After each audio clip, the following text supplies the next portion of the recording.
ایک بہت ہی خوبصورت فارم ہاؤس جس کے ارد گرد دور دور تک خوبصورت پہاڑ تھے۔ پہاڑوں پر ہر طرف ہریالی چھائی ہوئی تھی۔ سبز گھاس ان پہاڑوں کی خوبصورتی میں مزید اضافہ کر رہی تھی۔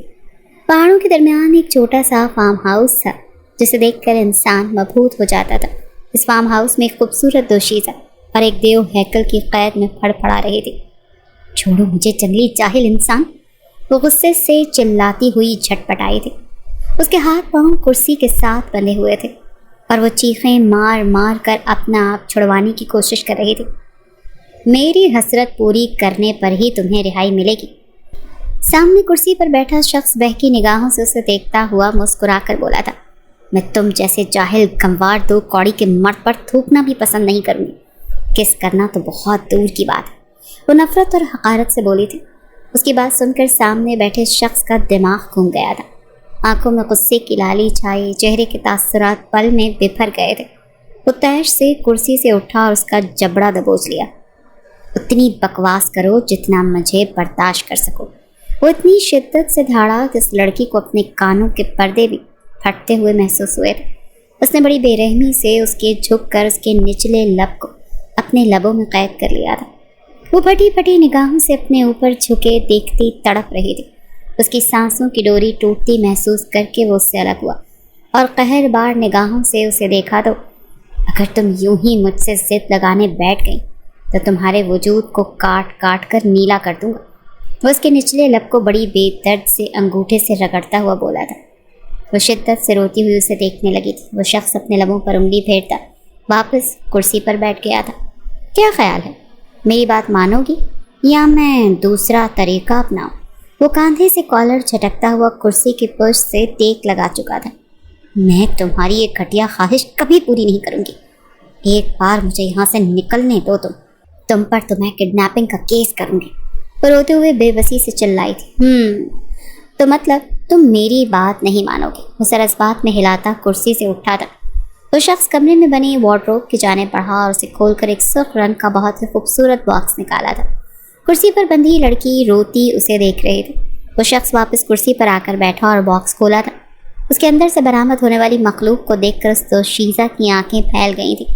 اس شخص نے ہاتھ باکس کے اندر ڈالا اور اس میں دو بڑے بڑے زہریلے بچھو نکالے اور اسے ہتھیلی پر چڑھ گئے تھے۔ وہ بچھو کی طرف دیکھتا گہرا مسکرایا تھا۔ بچھو اس کی ہتھیلی سے ہوتے آہستہ آہستہ اس کے بازو پر چڑھتے کاندھوں پر آ گئے تھے۔ سامنے بیٹھی اپسرا کے ہوش اڑ گئے تھے۔ زبان تالو سے چپک گئی تھی۔ چہرے کی رنگت لٹھے کی مانند سفید پڑ چکی تھی۔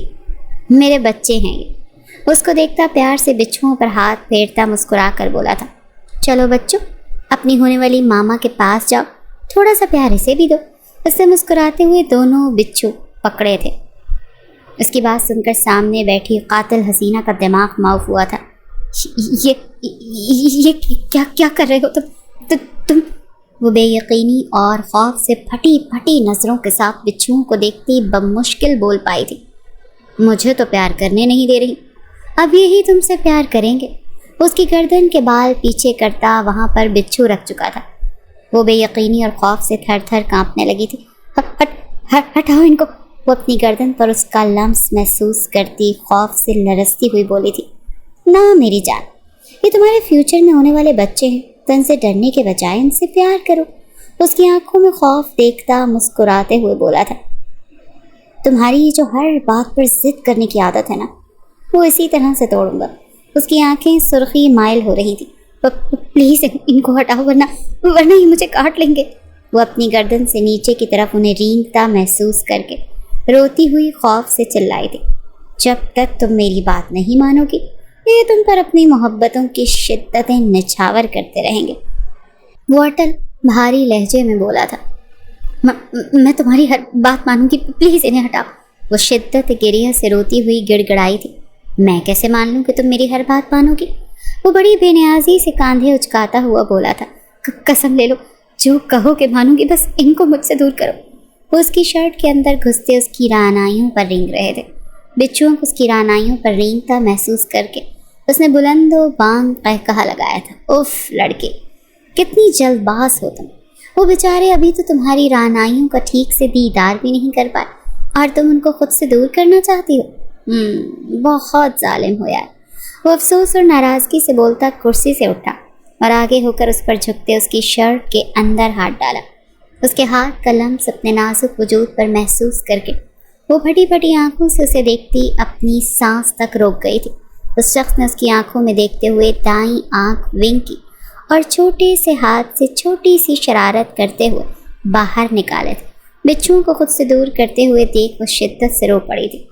اس نے دونوں بچھو بیڈ پر کھلے چھوڑے اور جھک کر کرسی کی پشت سے اس کے بندھے ہاتھ کھولے تھے۔ اپنی کلائیاں آزاد محسوس کرتے وہ جلدی سے کرسی سے اٹھے تھے۔ وہ شخص اس کے سامنے کھڑا تھا۔ وہ اس کے کاندھوں تک بمشکل پہنچتی تھی۔ اس شخص نے اس کی پتلی کمر میں ہاتھ ڈال کر ایک جھٹکے میں اسے اپنے قریب کیا اور اسے اپنے پیروں پر کھڑا کیا تھا۔ کس میں؟ وہ اس کے لبوں کو بہکی نگاہوں سے دیکھتا ہوا بولا تھا۔ اس نے بھیگی نگاہیں اٹھا کر اسے دیکھا تھا۔ اس کی آنکھوں میں نفرت، حقارت سے بسا غصہ دیکھ اس شخص کا چہرہ سپاٹ ہوا تھا۔ اس نے ایک ہی جھٹکے میں اسے باہوں میں بھرا اور بیڈ کے قریب آتے اسے بیڈ پر پھینکا تھا۔ بیڈ پر اسے تھوڑے سے فاصلے پر بچھو رینگ رہے تھے جن کو دیکھ کر وہ خوف سے چیخی تھی۔ اس شخص نے شرٹ اتار کر دور اچھالی اور اس کے اوپر آیا۔ پیار کی زبان صرف پیار کرنے والوں کو ہی سمجھ آتی ہے، تم جیسی بگڑی ہوئی لڑکیوں کو نہیں۔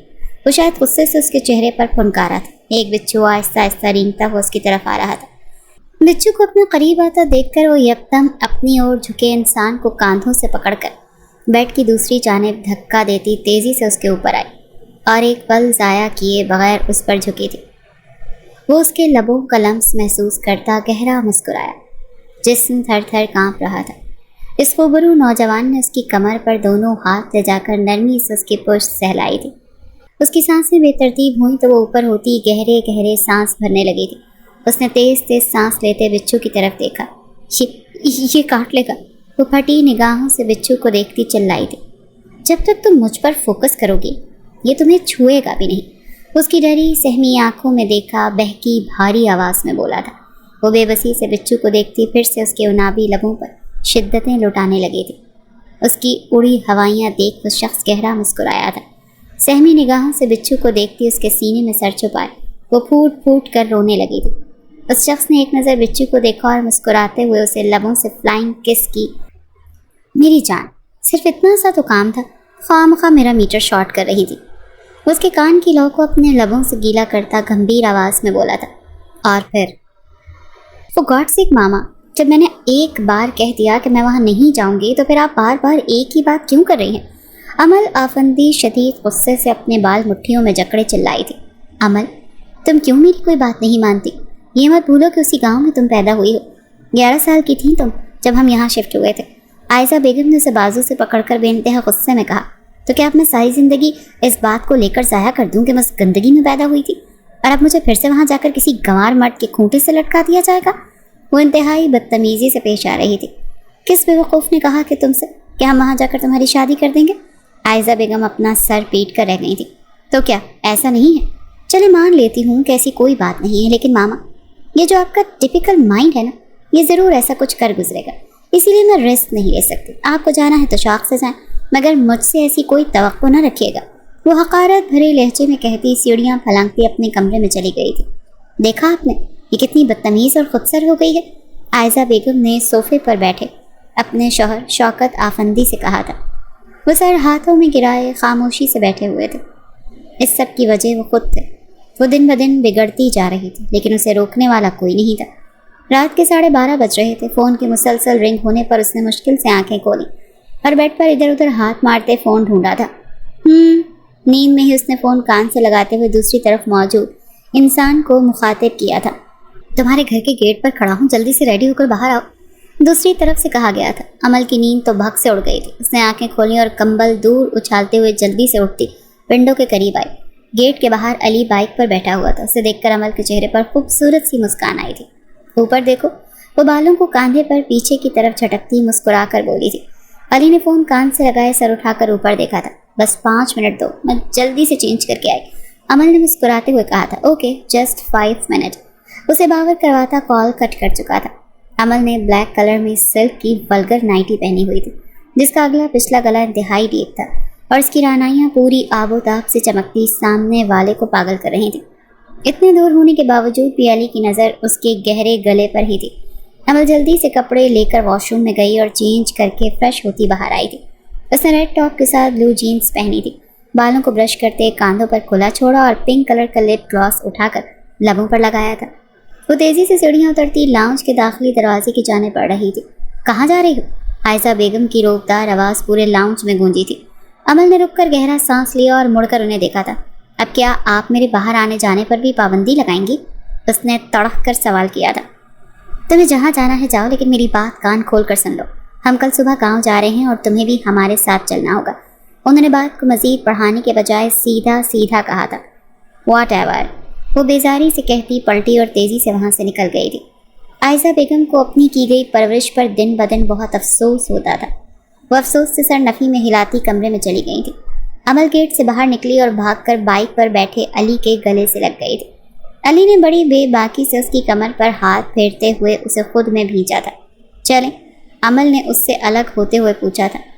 بہت ہاٹ ہو یار، کسی ہوٹل روم میں بک کروائیں؟ وہ بے لگام گھوڑے کی طرح اس کی رانائیوں پر نظریں گاڑے بولا تھا.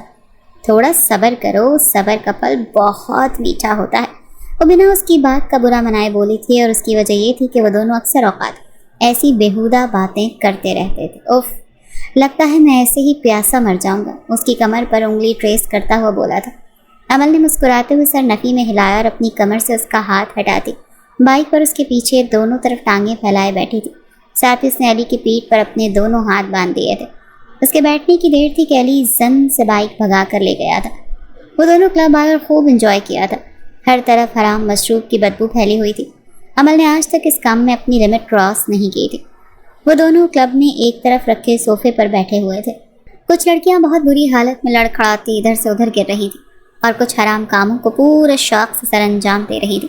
امل ایسی جگہات کی عادی ہو چکی تھی، اسی لیے سامنے ہوتی بےہودگی اس کے لیے معنی ہی نہیں رکھتی تھی.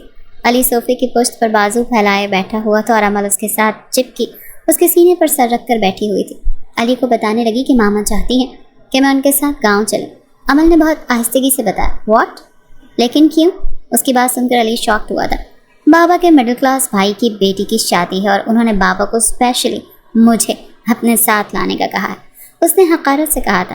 امو، تم جانتی ہو نا میں ایک پل بھی تمہارے بغیر نہیں رہ سکتا. آئی نو جان، بٹ کیا کروں، ماما نے جان عذاب کر ڈالی ہے. وہ انتہائی غصے سے بولی تھی. نو وے امو، میں کیسے رہوں گا تمہارے بنا؟ تم ابھی گھر جاؤ اور انہیں صاف صاف لفظوں میں کہو کہ تم ان کے ساتھ نہیں جاؤ گے. اس کا ہاتھ پکڑ کر صوفے سے اٹھتا ہوا بولا تھا. ریلیکس یار، کیا ہو گیا ہے؟ میں تمہارے کہنے سے پہلے ہی انہیں بتا چکی ہوں کہ میں ان کے ساتھ کسی صورت نہیں جاؤں گی. وہ اسے واپس صوفے پر بٹھاتی ہوئی بولی تھی. تھینک گاڈ، میری تو جان ہی نکل گئی تھی. اس کے پاس بیٹھا اور اسے بازوں کے حلقے میں لے لیا تھا. پچھلے 3 سال سے وہ دونوں ایک دوسرے سے محبت کے دعوے دار تھے. علی نے بہت سی کوششیں کی امل کو جسمانی طور پر استعمال کرنے کی، لیکن کبھی ایسا ہو نہ سکا تھا. امل اس کی محبت میں اتنی اندھی ہو چکی تھی کہ اسے اپنے ماں باپ بھی جھوٹے لگتے تھے. صبح 5 بجے کے قریب امل گھر آئی تھی اور آتے ہی سو گئی تھی. شوکت آفندی پوری رات سو نہیں سکے تھے. جب اولاد باغی ہو جائے تو ماں باپ کی نیندیں اڑ جاتی ہیں، اور اگر وہ اولاد بیٹی ہو تو نیند کے ساتھ ساتھ سکون اور چین سب برباد ہو جاتا ہے. عائزہ بیگم مکمل تیاری کے ساتھ کمرے سے نکلی. شوکت آفندی تیار ہو کر لاؤنج میں صوفے پر بیٹھے ہوئے تھے. عائزہ بیگم کو آتا دیکھ کر وہ اٹھے اور امل کے روم کا دروازہ دھڑ دھڑ بجانا شروع کر دیا. امل نے مندی مندی آنکھیں کھول کر دروازے کی طرف دیکھا اور چڑ کر تکیہ سر پر رکھ لیا. شوکت آفندی بنا رکے دروازہ پیٹے جا رہے تھے. کون ہے؟ وہ تکیہ فرش پر پھینکتی چلائی تھی. شوکت آفندی نے جواب دینے کے بجائے اور زور سے دروازہ پیٹا تھا. امل نے دانت کچ کچا کر دروازے کی طرف دیکھا اور کمبل دور پھینکتی ہوئی اٹھی تھی. What the hell! وہ تیش سے چلاتی ہوئی دروازہ کھول کر باہر نکلی تھی. سامنے شوکت آفندی کو کھڑا دیکھ اس نے جملہ ادھورا چھوڑ دیا تھا. رات کو تمہاری ماما نے تمہیں بتایا تھا نا کہ ہم صبح گاؤں کے لیے نکلیں گے؟ انہوں نے روب دار بھاری آواز میں پوچھا تھا. یس ڈیڈ، اس نے سر جھکائے بہت آرام سے جواب دیا تھا. تو پھر تم ابھی تک ریڈی کیوں نہیں ہوئی؟ ان کے عروج پر امل گھبرا کر ایک قدم پیچھے ہوئی تھی. وہ اپنی ماں سے زبان درازی تو کر لیتی تھی، لیکن باپ کے سامنے بھیگی بلی بن جاتی تھی. مجھے وہاں نہیں جانا، اس نے بضد ہوتے جواب دیا تھا. شوکت آفندی نے غصیلی نگاہوں سے اسے دیکھا تھا. الفاظ بے معنی تھے. انہوں نے بغیر کچھ کہے امل کو بازو سے پکڑا اور تیزی سے لاؤنج کے داخلی دروازے کی طرف بڑھے تھے. عائزہ بیگم بھی جلدی سے ان کے پیچھے آئی تھیں. جاؤ، نوری بیوی کی الماری سے کوئی ڈھنگ کے کپڑے لاؤ اور جوتا بھی لے آنا. شوکت آفندی نے اپنے غصے پر قابو پاتے ملازموں کو حکم دیا اور خود کار پورچ میں گاڑی کے پاس کھڑے ہو گئے. ملازم نے اس کی پوری الماری چھان ماری لیکن ایک بھی ڈھنگ کا کپڑا نہ ملا، صرف ایک مفرل ملا جو اسے اس کی دوست نے گفٹ کیا تھا، اور وہ بھی اس نے کسی بیکار چیز کی طرح الماری میں ایک طرف پھینک دیا تھا۔ نوری نے ایک چند جینز اور صرف نام کی شرٹس اٹھا کر ایک سوٹ کیس میں رکھی اور بیڈ کے پاس پڑے اس کے شوز اٹھاتے باہر کی جانب دوڑ لگائی تھی۔ شوکت افندی نے سوٹ کیس گاڑی کی ڈگی میں رکھا اور گاڑی کا دروازہ کھول کر اس کے قدموں کے پاس شوز رکھے تھے۔ انہوں نے عائزہ بیگم کو گاڑی میں بیٹھنے کا کہا اور ڈرائیونگ سیٹ پر خود بیٹھے تھے۔ اپنے اندر اٹھتے طوفان پر قابو پانے کے لیے ونڈو سے باہر دیکھنے لگی تھی۔ اس کا تو بس نہیں چل رہا تھا کہ وہ چلتی گاڑی سے کود جائے۔ گاڑی جیسے ہی شہر کی حدود سے نکل کر کچی سڑکوں پر آئی تو دھول مٹی نے اس کا خوب استقبال کیا تھا۔ وہ دھول اڑتی دیکھ پہلے سے بھی زیادہ بھڑک رہی تھی۔ شوکت افندی وقفے وقفے سے مرر میں اسے دیکھ رہے تھے۔ گاؤں سے کچھ میل دور گاڑی یکدم جھٹکا کھاتی رک گئی تھی۔ شوکت افندی نے کتنی بار گاڑی سٹارٹ کی مگر کوئی فائدہ نہ ہوا۔ وہ گاڑی سے باہر نکلے اور اسے کھول کر دیکھنے لگے۔ عائزہ بیگم ان کی کچی سڑکوں اور ارد گرد بھری ہریالی کو دیکھ کر بہت خوش ہو رہی تھی۔ وہ شوق سے ہر ایک نظارہ دیکھ رہی تھی، جبکہ عمل ان سب چیزوں کو دیکھتی دل ہی دل میں کڑ رہی تھی۔ شوکت افندی کتنی دیر تک گاڑی کھولے کھڑے رہے لیکن انہیں کچھ سمجھ نہ آیا کہ آخر اسے ہوا کیا تھا۔ عمل کتنی ہی دیر تک گاڑی میں بیٹھی رہی لیکن پھر تنگ آ کر شوز پہنتی گاڑی سے باہر نکلی اور اس کے دروازے سے ٹیک لگائے سینے پر ہاتھ باندھے کھڑی ہو گئی۔ شوکت افندی نے ارد گرد دیکھا تو دور دور تک کوئی بھی نہیں تھا جو ان کی مدد کر سکتا۔ انہوں نے عمل کی طرف دیکھا جو ہر شے سے لا تعلقی برتے کھڑی تھی۔ وہ ڈرائیونگ سیٹ کی طرف آئے اور ونڈو سے ہاتھ اندر کرتے ڈیش بورڈ سے فون اٹھا کر کسی کو کال کرنے لگے۔ عمل سڑک کے ارد گرد ہرے بھرے کھیت دیکھتی آہستہ آہستہ چلتی ہوئی سڑک کے کنارے پر آ کر کھڑی ہو گئی تھی۔ گاؤں کی طرف سے بلیک کلر کی گاڑی آ رہی تھی۔ وہ ان کی گاڑی کے قریب آ کر رکی اور اندر بیٹھے شخص نے ونڈو کا شیشہ نیچے کیا تھا۔ السلام علیکم۔ حشام ملک نے مؤدبانہ انداز میں سڑک پر کھڑے انسان کو سلام کیا۔ وعلیکم السلام۔ شوکت افندی نے آگے بڑھ کر اس سے سلام اور مصافحہ کیا تھا۔ کیا میں آپ کی کوئی مدد کر سکتا ہوں؟ اس نے گاڑی میں بیٹھے بیٹھے پوچھا تھا۔ بیٹا ہماری گاڑی خراب ہو گئی ہے، میں کب سے کوشش کر رہا ہوں اسے ٹھیک کرنے کی لیکن ٹھیک نہیں ہوئی۔ اگر آپ کے پاس کسی میکینک کا نمبر ہے تو اسے کال کر کے بلا دیں، آپ کی بہت مہربانی ہوگی، انہوں نے التجائی انداز میں کہا تھا۔ حشام ملک گہرا مسکرایا اور گاڑی سے باہر نکلا تھا۔ انکل یہاں دور دور تک کوئی میکینک نہیں ہے، میں آپ کی گاڑی چیک کرتا ہوں، اگر ٹھیک ہو گئی تو دعائیں دیجیے گا اور اگر ٹھیک نہ ہوئی تو میں خود آپ کو گاؤں چھوڑ کر آؤں گا۔ وہ اپنائیت سے کہتا گاڑی کی طرف بڑھا اور کلفس کے بٹن کھول کر آنے کونیوں تک فولڈ کرتا گاڑی کھول کر دیکھنے لگا تھا۔ عمل سڑک کے کنارے چلتی چلتی ان سے تھوڑی دور چلی گئی تھی۔ انکل آپ اندر بیٹھ کر ایک بار گاڑی سٹارٹ کریں۔ حشام نے کچھ ہی دیر میں گاڑی ٹھیک کر دی تھی۔ شوکت افندی نے اندر بیٹھ کر گاڑی سٹارٹ کی اور دیکھتے ہی دیکھتے وہ سٹارٹ ہو گئی تھی۔ ان کے چہرے پر سکون چھایا تھا۔ بہت بہت شکریہ بچے، خوش رہو، شوکت افندی نے گاڑی سے نکلتے ہوئے مسکرا کر کہا اور اس سے بغل گیر ہوئے تھے اور حشام ان سے ہاتھ ملاتا اپنی گاڑی کی جانب بڑھا تھا۔ عمل بیٹا آ جاؤ، گاڑی ٹھیک ہو گئی ہے۔ شوکت افندی نے عمل کو کافی فاصلے پر دیکھ کر آواز لگائی تھی۔ عمل نے بیزاری سے ان کی طرف دیکھا اور سست روی سے واپس آنے لگی تھی۔ حشام ملک نے گاڑی کے ہینڈل پر ہاتھ رکھا اور نظریں سامنے سے آتی دلکش حسینہ پر پڑی۔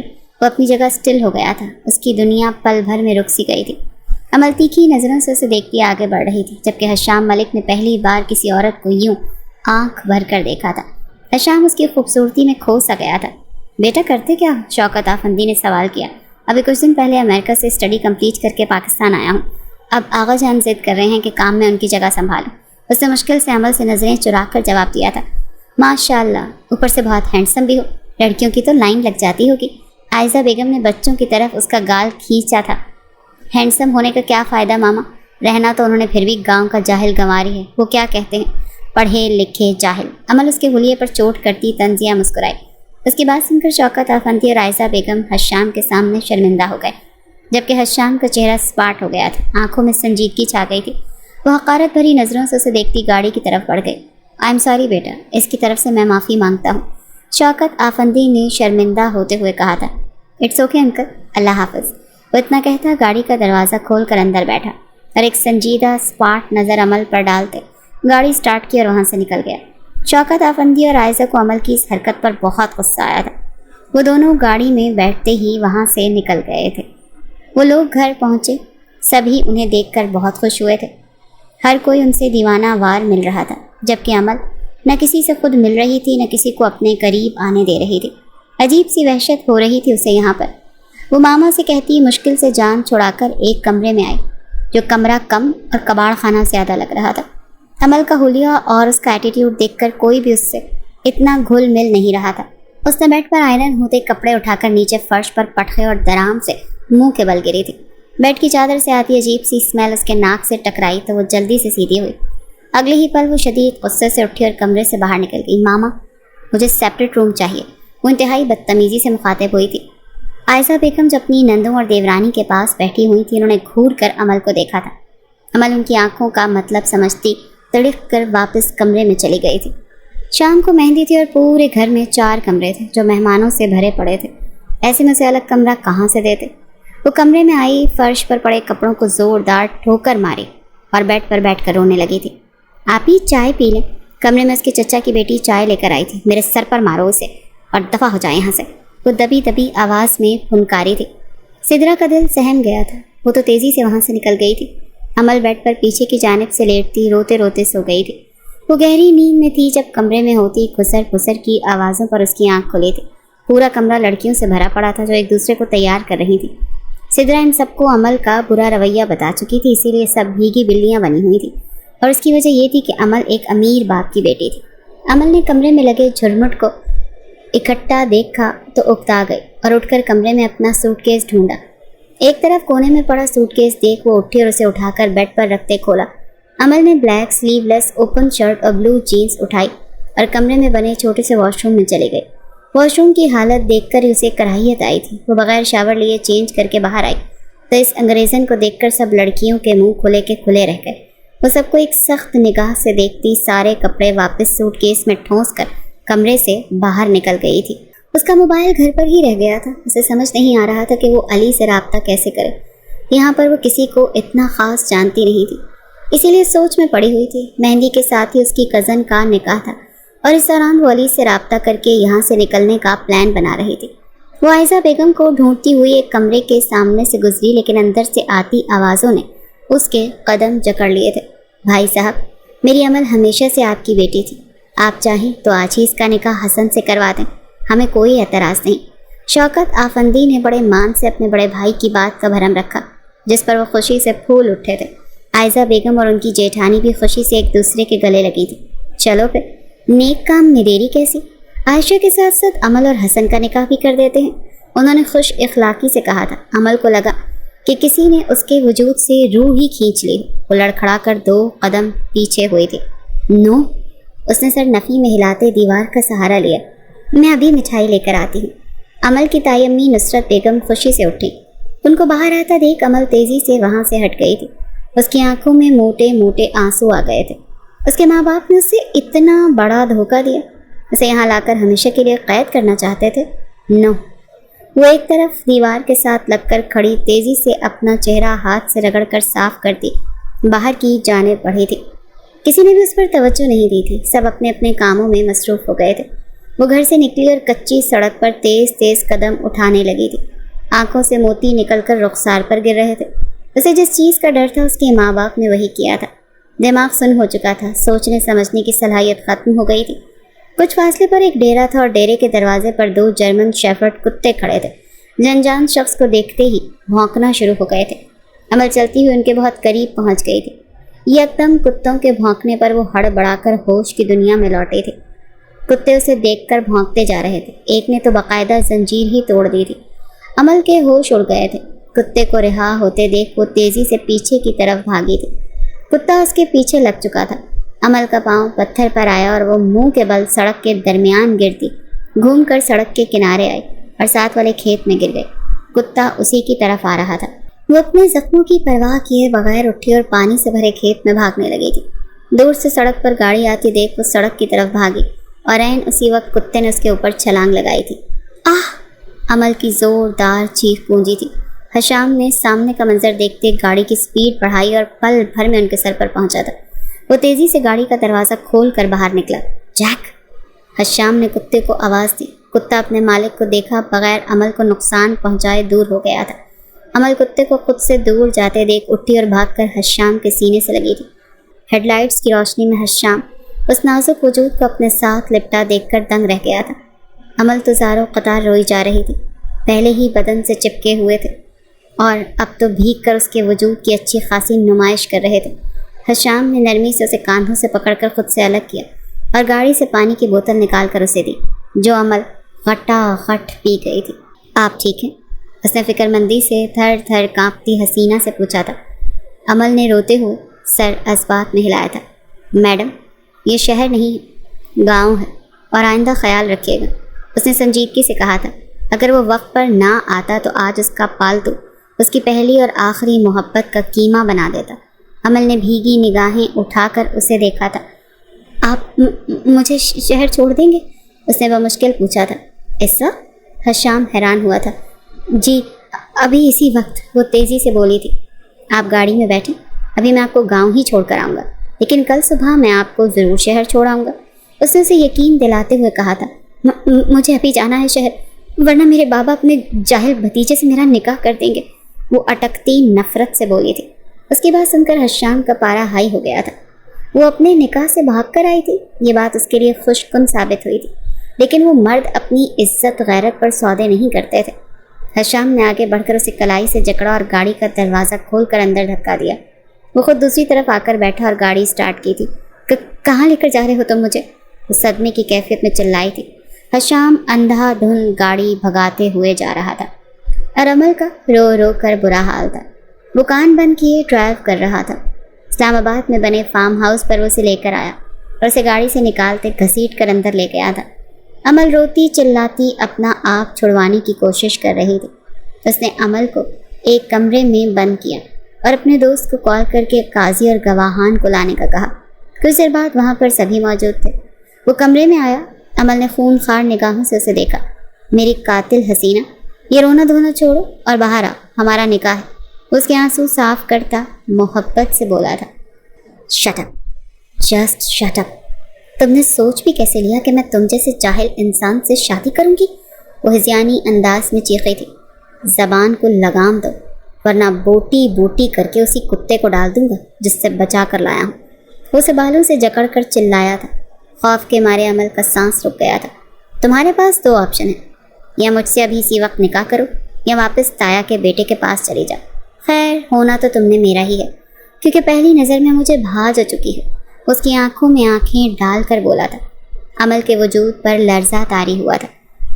تم مجھے بلیک میل نہیں کر سکتے، میرے بابا تمہیں جان سے مار ڈالیں گے۔ وہ اپنے خوف پر قابو پاتی چلائی تھی۔ حشام کے لبوں پر مسکراہٹ آئی۔ اس نے جیب سے فون نکالا اور کسی کو کال کی۔ صفدر، ایک کام کرو، باہر جو میرے پالتو کتے ہیں نا، انہیں گھر کے اندر بھیج دو۔ دوسری طرف کی بات سن کر مسکراتے ہوئے اس نے کال کاٹی اور عمل کو دیکھا، جو پھٹی پھٹی نگاہوں سے اسے ہی دیکھ رہی تھی۔ کلمہ پڑھ لو، بعد میں پھر مہلت نہیں ملے گی، وہ افسوس سے بولا اور باہر کی جانب بڑھا تھا۔ میں نکاح کروں گی، اس نے روتے ہوئے حامی بھری۔ حشام کے لبوں پر خوبصورت سی مسکان آئی تھی۔ چادر اوڑھ لو، قاضی صاحب کو بلاتا ہوں، وہ کہتا کمرے سے نکل گیا۔ عمل منہ پر ہاتھ رکھے شدت سے گریا سے روئی اور صوفے پر پڑی اس کی شال اٹھا کر اپنے اوپر اوڑھ لی۔ کچھ دیر بعد قاضی اور گواہان اور دونوں کا نکاح ہو گیا تھا۔ حشام ان کو الوداعی کلمات کہتا باہر تک چھوڑنے گیا۔ جب واپس آیا تو عمل ونڈو سے باہر کودنے کی کوشش کر رہی تھی۔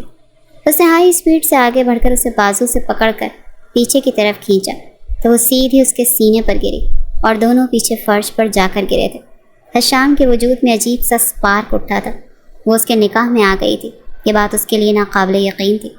عمل نے حقارت سے اسے دیکھا اور اٹھنے کی کوشش کی۔ عمل کا سر اس کے چٹانی سینے سے ٹکرایا تھا۔ حشام نے اسے گھسیٹ کر کرسی پر دھکا دیا اور بیٹھ کے نیچے سے رسی نکال کر اسے ہاتھ پاؤں کرسی کی پشت سے باندھ دیے تھے۔ وہ تو جانتی بھی نہیں تھی کہ گاؤں کا شہزادہ اس کی بے عزتی پر اس قدر سنجیدہ ہو کر اس سے نکاح ہی کر بیٹھے گا۔ چھوڑو مجھے چکنی جاہل انسان، وہ غصے سے چلاتی ہوئی جھٹ پٹائی تھی۔ اس کے ہاتھ پاؤں کرسی کے ساتھ بندھے ہوئے تھے اور وہ چیخیں مار مار کر اپنا آپ چھڑوانے کی کوشش کر رہی تھی۔ میری حسرت پوری کرنے پر ہی تمہیں رہائی ملے گی، حشام بہکی نگاہوں سے اسے دیکھتا ہوا مسکرا کر بولا تھا اور ساتھ ہی بچھو بھی نکال کر اس بیچاری کا حال بے حال کر چکا تھا۔ وہیں دوسری جانب آدھی رات گزر چکی تھی۔ سب عمل کو ڈھونڈ ڈھونڈ کر پاگل ہو گئے تھے۔ شوکت آفندی اور عائزہ بیگم کسی سے بھی نظریں ملانے کے قابل نہیں رہے تھے۔ ان کی بیٹی اپنے نکاح سے ہی بھاگ گئی تھی۔ سبھی رشتہ دار، آس پڑوس کے لوگ چہمگوئیاں کر رہے تھے۔ شوکت آفندی کا دل کر رہا تھا کہ